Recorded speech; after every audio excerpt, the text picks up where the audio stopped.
The skies above Earth had always held mysteries, but none as terrifying as what appeared on the screens at the Global Space Monitoring Station on a quiet Tuesday morning. Kim Jun, a night shift operator with bloodshot eyes from his 12th hour, on duty, nearly spilled his coffee when the alert flashed across his monitor.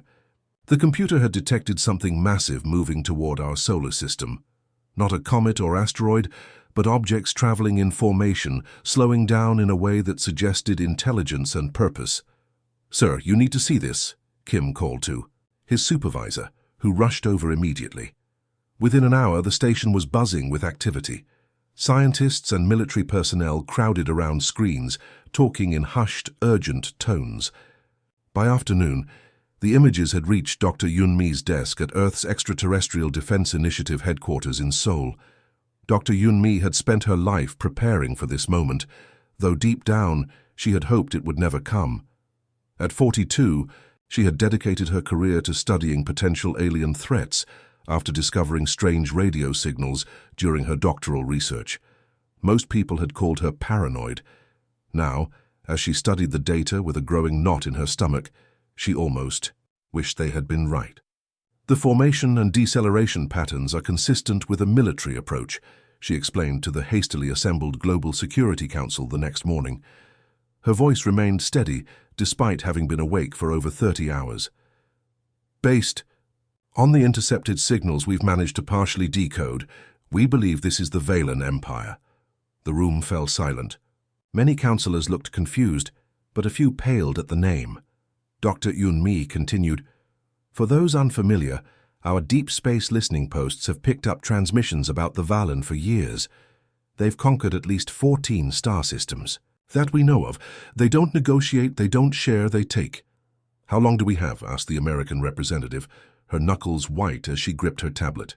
3 weeks before they reach Earth orbit," Dr. Yunmi replied. "Maybe 4 if we're lucky."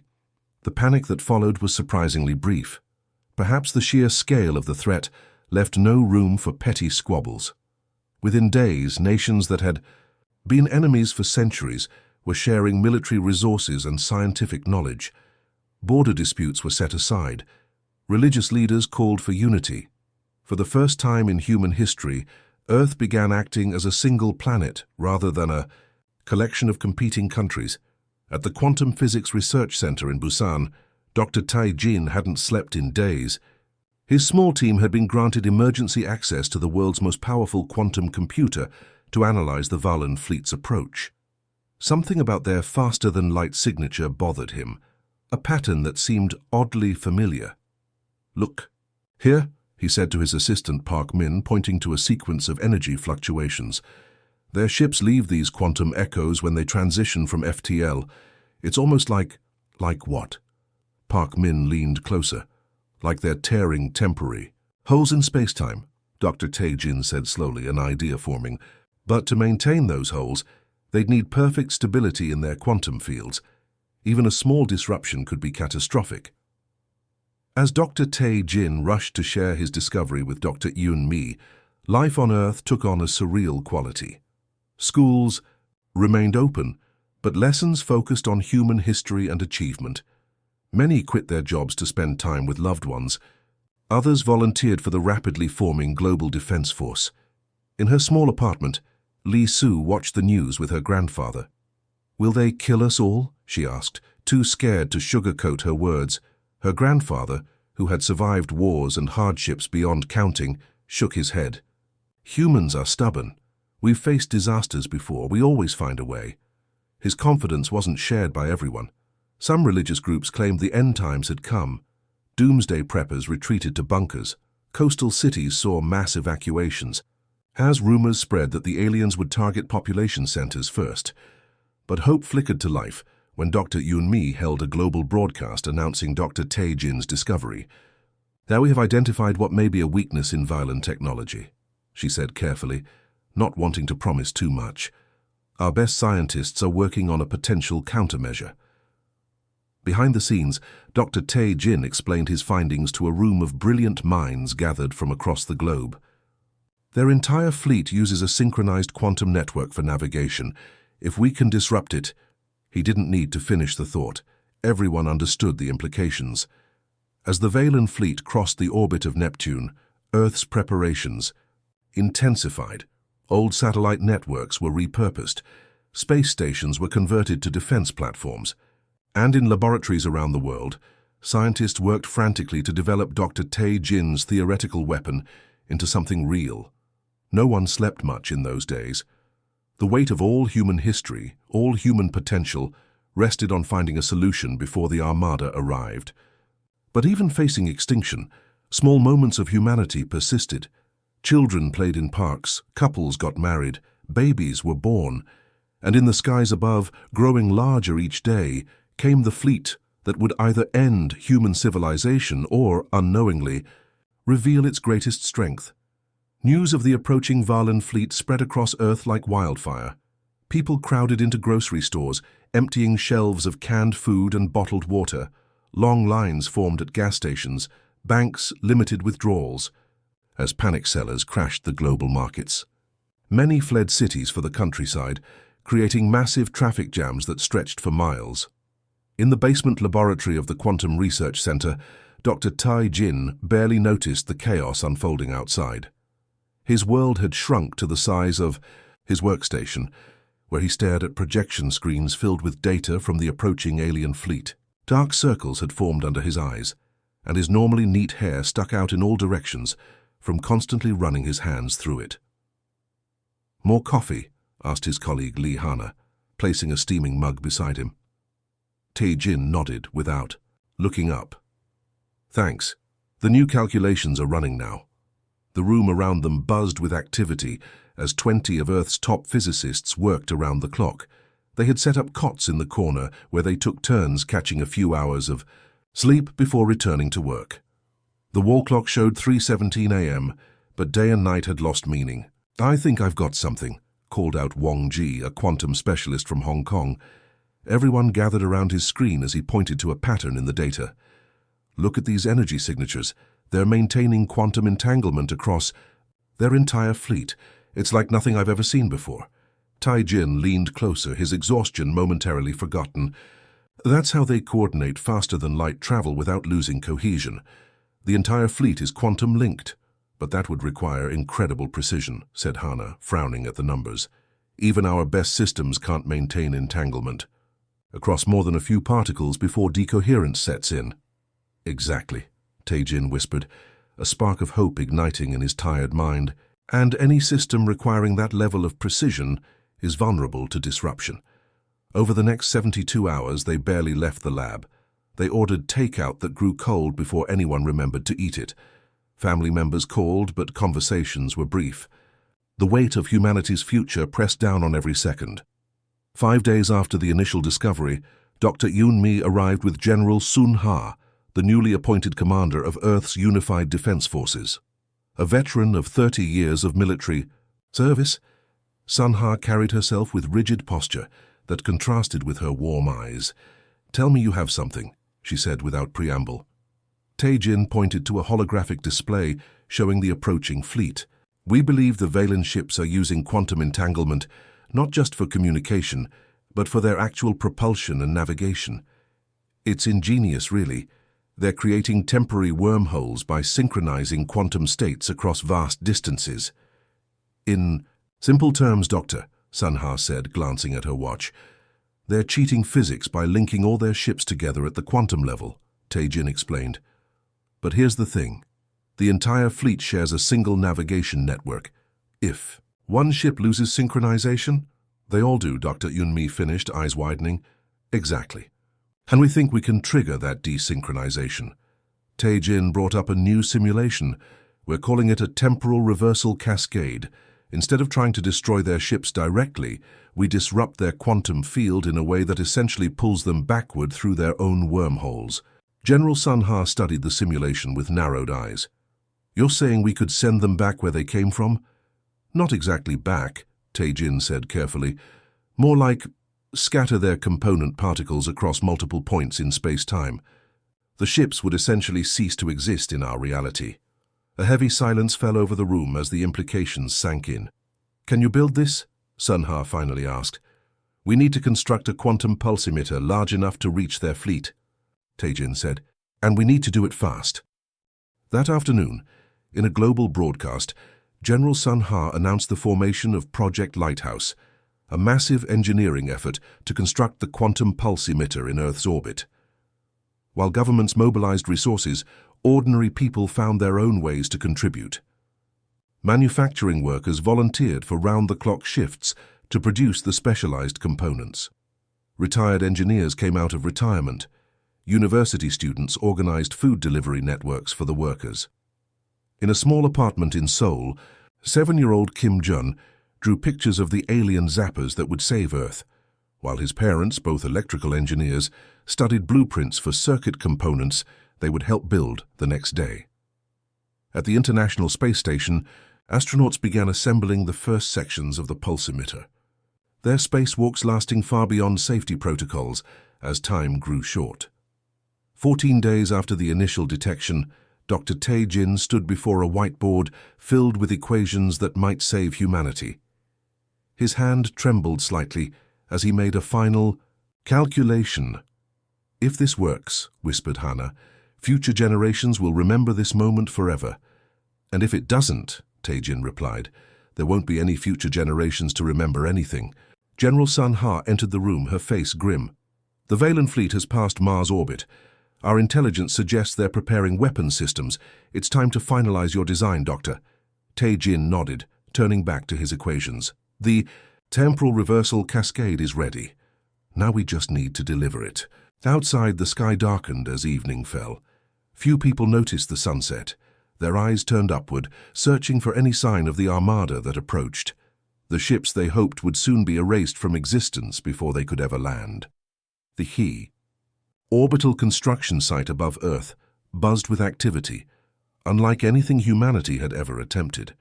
Hundreds of space shuttles, retrofitted cargo vessels, and military spacecraft moved in a carefully choreographed dance, delivering components for the massive quantum signal amplifier. From Earth, it looked like a new constellation forming in the night sky. "We've got another delivery from the Korean Space Agency," announced Captain Yoon-ji on the command channel.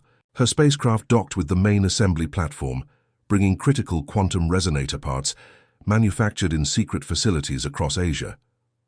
Inside the International Space Station, which had been converted into Operation Timefall's Command Center, screens displayed the Valen fleet's unstoppable approach. 7 days until they reached Earth orbit. Maybe less. Dr. Eun-mi floated through the station's main module, pushing herself from handhold to handhold with practiced ease, despite having been in space for only 3 days. Her tablet displayed intercepted Valen communications, strange symbols, and energy patterns that her team had worked relentlessly to decode. "I need to speak with General Sun Ha immediately," she said, her voice tight with excitement. The communications officer quickly patched her through to Earth Command. "General, I've found something critical," Dr. Eun-mi said when Sun Ha's face appeared on screen. "We've been analyzing their communication protocols and, you're not going to believe this, they have virtually no security measures against external interference." Sun Ha's eyebrows rose. "Explain." "The Valen Empire has conquered so many technologically advanced civilizations that they've never encountered a species they consider primitive enough to be a threat. They're using an open quantum network with minimal encryption. It's like they've left their front door unlocked because they don't believe anyone on the street can reach the doorknob." For the first time in weeks, Sun Ha smiled. "So, Doctor, Tae Jin's virus can be delivered directly into their navigation system," Yoon-mi finished. "We just need to complete the amplifier in time." On Earth, in the underground bunker that housed the Quantum Research Center, Dr. Tae Jin worked with single-minded focus. His fingers flew across holographic interfaces as he refined the quantum virus algorithm. The code wasn't like normal computer programming. It consisted of quantum state manipulations designed to create cascading entanglement failures throughout the Valen fleet. "How's it coming?" asked Park Day, the center's director, bringing a tray of food that would likely go untouched like the last 3 meals.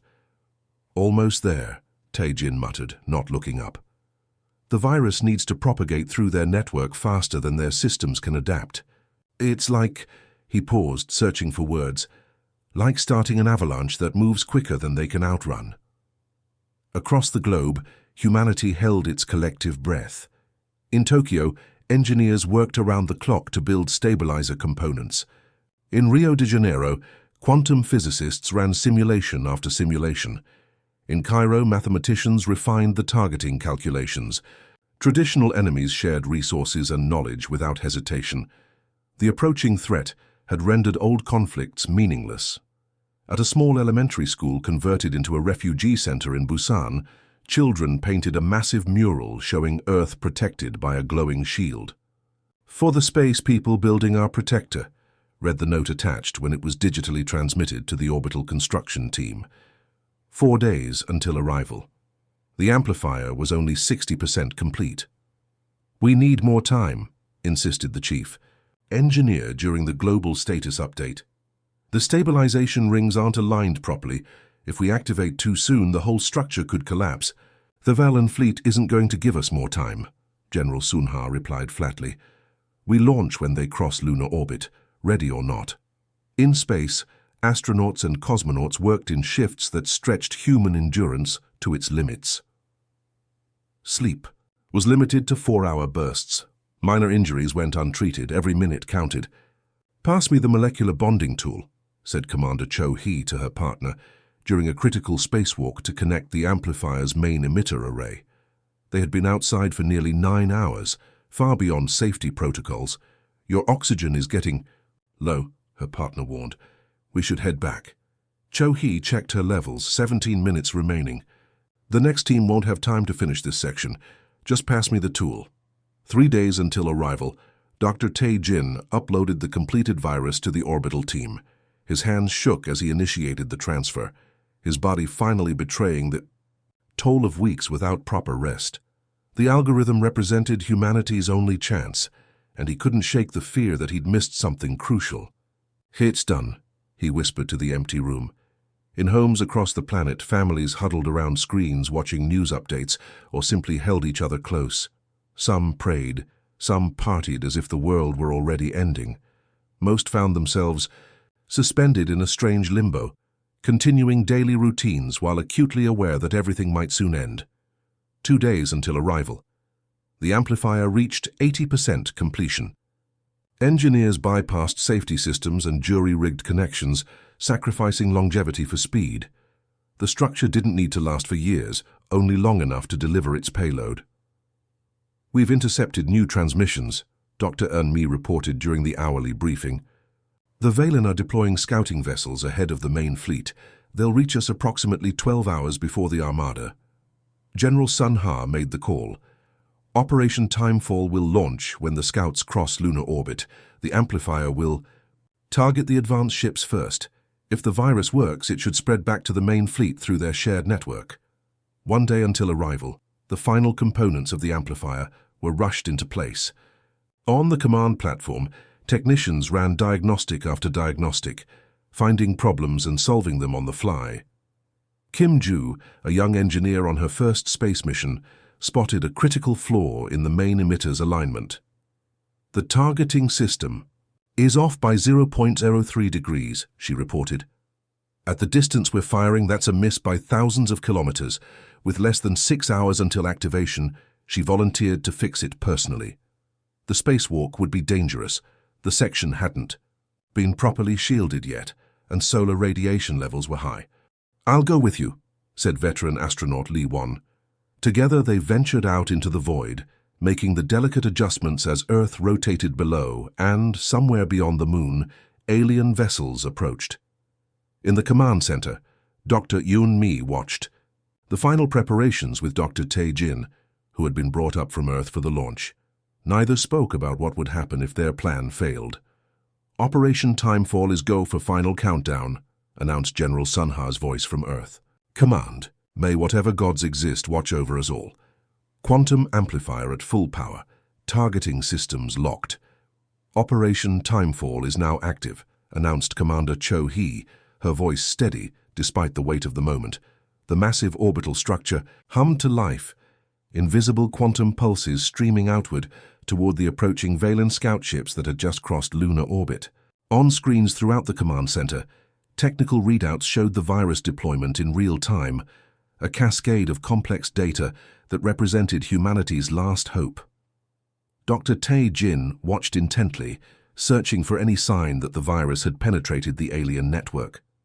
Beside him, Dr. Eun-mi gripped the edge of the console, her knuckles white. "Signal delivered," reported the systems operator. "Virus payload has been transmitted." And then, nothing. Hours passed. The scout ships continued their approach, showing no signs of distress or disruption. Behind them, the main Valen fleet maintained its steady course toward Earth. "Did it fail?" General Sun Ha's voice came through from Earth Command, tension evident despite the military discipline. "The virus should have triggered immediate effects," Dr. Tae Jin admitted, running his hand through his hair in frustration. "I don't understand why—" "Wait," interrupted Kim Ju, the young engineer who had fixed the targeting system. "The quantum field readings around the scout ships are fluctuating. It's subtle but definitely abnormal." Everyone crowded around her screen, hope and desperation mingling in equal measure. "The virus might need time to propagate through their systems," suggested Dr. Eun-mi. "We need to wait." And so they waited. 1 day passed, then 2.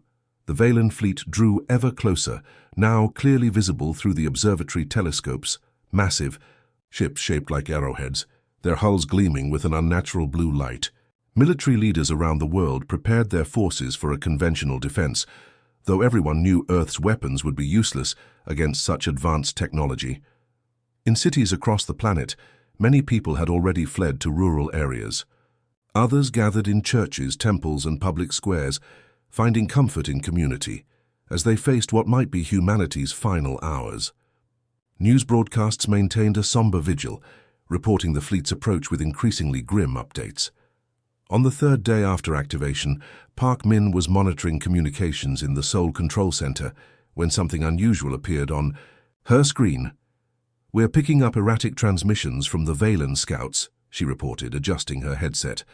"The patterns are chaotic, almost like they're confused."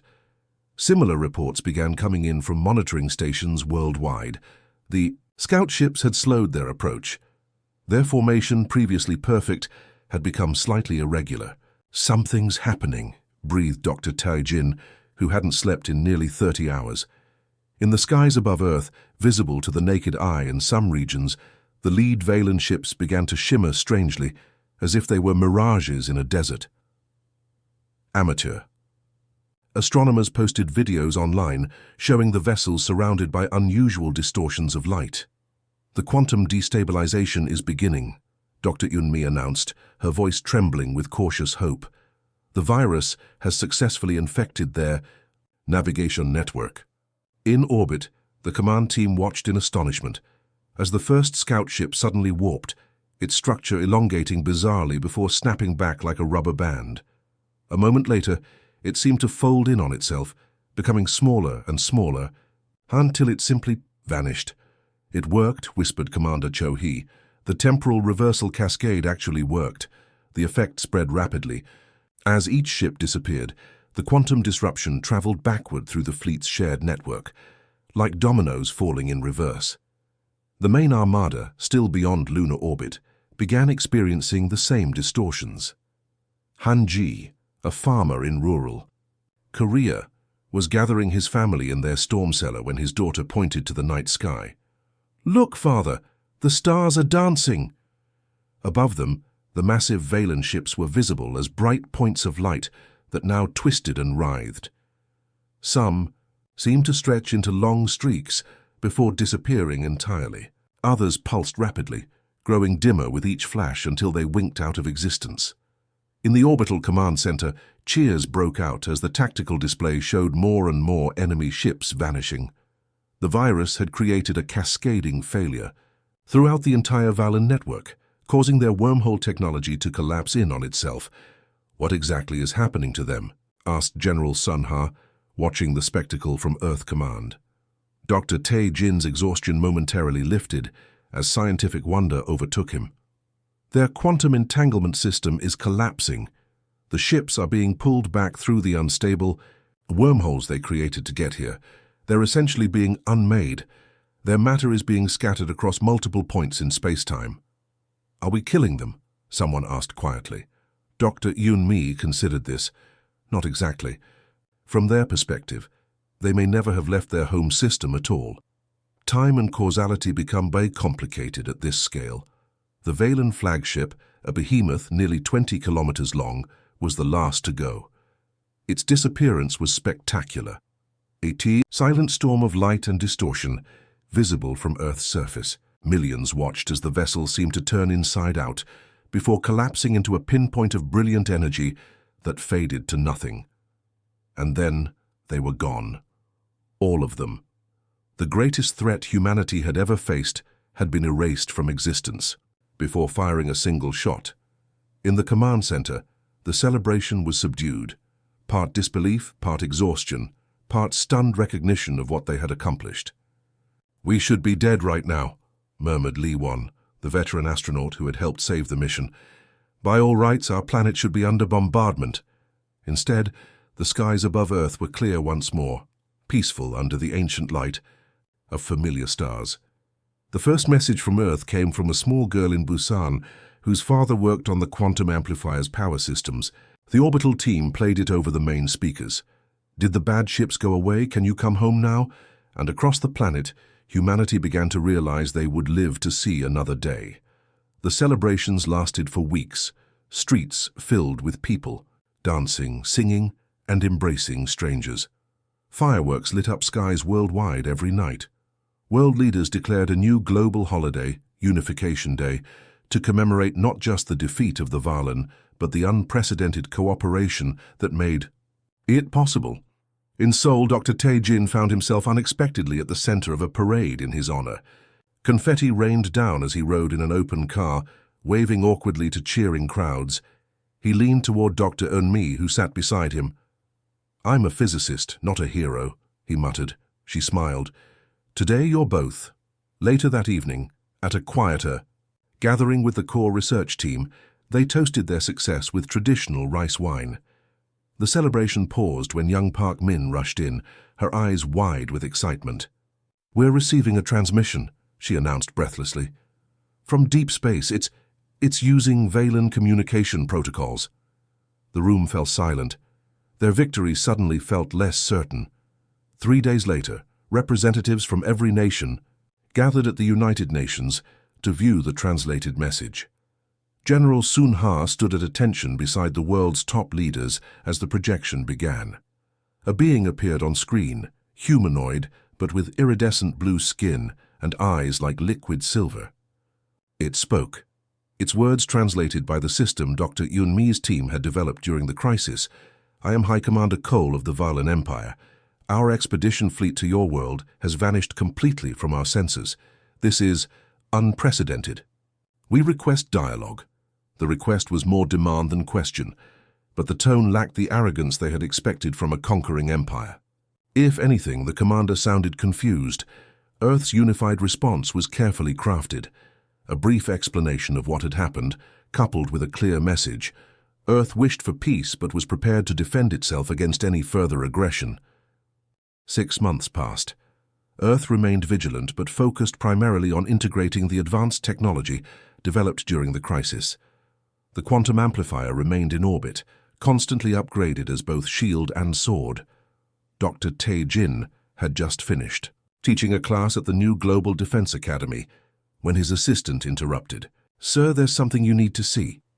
At the space monitoring station, operators tracked not one but 7 alien vessels approaching Earth, each from a different direction, each using different technology.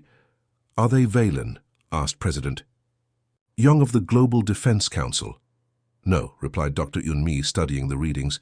"These are completely different designs, and they're broadcasting open communications in 23 different languages." The first vessel to reach Earth orbit carried representatives from the Lyran Collective, a federation of planets that had suffered under Valen occupation for centuries.